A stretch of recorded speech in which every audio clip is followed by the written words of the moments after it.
সুদ ঘুষের বয়ানকে কেন্দ্র করে সংঘর্ষ, থানা ঘেরাও, ছাত্রদল নেতা সহ গ্রেপ্তার ৬। কি অদ্ভুত অদ্ভুত সব ঘটনাগুলো ঘটছে দর্শক, খেয়াল করেন। মানে এখনকার যে বিষয়বস্তুগুলো বিভিন্ন জায়গায় ঘটছে, সেগুলো অত্যন্ত উদ্বেগ উৎকণ্ঠার বিষয়। সুদ ঘুষের বয়ানকে কেন্দ্র করে সংঘর্ষ, থানা ঘেরাও এবং ছাত্রদল নেতা সহ গ্রেপ্তার ৬। ঘটনাটা কি? ঘটনাটা হচ্ছে যে গাজীপুরের কালীগঞ্জের জুম্মার নামাজের আগে সুদ ও ঘুষ নেওয়া হারাম হুজুরের এমন বয়ানকে কেন্দ্র করে দুই পক্ষের মধ্যে সংঘর্ষের ঘটনা ঘটেছে। এতে উভয় পক্ষের অন্তত ১০ জন আহত হয়েছে।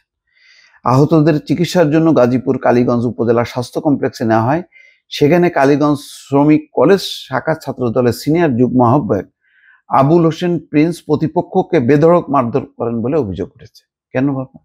এই গাজীপুর দেখা যাচ্ছে আর একটা সেখানে জামাতের ইফতার মাহফিলে বাধা দেওয়া হয়েছে, এখন এই ঘটনা ঘটলো। আচ্ছা, হাসপাতালে প্রতিপক্ষকে মারধর, ভাঙচুর, ভয়ভীতি প্রদর্শন এবং সরকারি কাজে বাধা দেওয়ার অভিযোগে ছাত্রদল নেতা সহ ৬ জনকে গ্রেপ্তার করেছে পুলিশ। এই ঘটনায় উভয় পক্ষ কালীগঞ্জ থানায় লিখিত অভিযোগ দিয়েছে। তবে হাসপাতালে ত্রাস সৃষ্টির ঘটনায় এসআই মিলন মিয়া বাদী হয়ে ৬ জনের নামে মামলা দায়ের করেছেন। পুলিশ এবং স্থানীয় সূত্র বলছে, শনিবার ইফতারের আগে কালীগঞ্জ পৌরসভার ৫ নম্বর ওয়ার্ড বালিগাঁও উত্তরপাড়া এলাকায় সুদ এবং ঘুষ নেওয়া হারাম বলে মসজিদের হুজুর বয়ান দেন। এই নিয়ে পক্ষে বিপক্ষে যুক্তিতর্ক শুরু হয়। পরে দুপক্ষের মধ্যে সংঘর্ষ হয়, উভয় পক্ষের অন্তত ১০ জন আহত। এতে ঘুষ এবং সুদ নেয়া এটা হারাম, এটা তো ইসলাম ধর্মে আছে, এটা বলতেই পারে। এটা নিয়ে সংঘাতের কি হলো?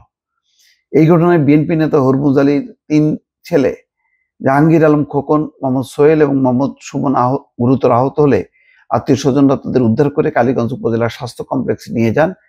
প্রতিপক্ষ আহত ওয়ার্ড বিএনপি সহসভাপতি মোহাম্মদ গুলজার হোসেন, তার ভাই মুক্তার হোসেন, হাবিবুল্লাহ, বদু মিয়া এবং শামীমদেরও হাসপাতালে নেওয়া হয়।